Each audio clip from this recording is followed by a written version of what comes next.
Hello everybody, today we'll talk about how to fix or how to solve WeChat keeps crashing. To know how to fix or how to solve WeChat keeps crashing, you should just go to settings.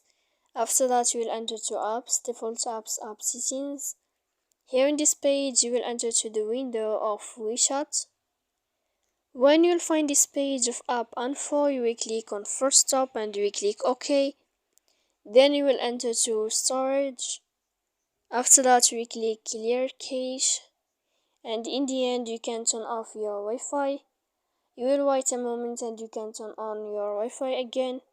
If it's not working with you, you can go to your Play Store, you will search about WeChat, and you can update your application there. So please don't forget to support us by like and subscribe. See you next time in another video, and thank you for your attention.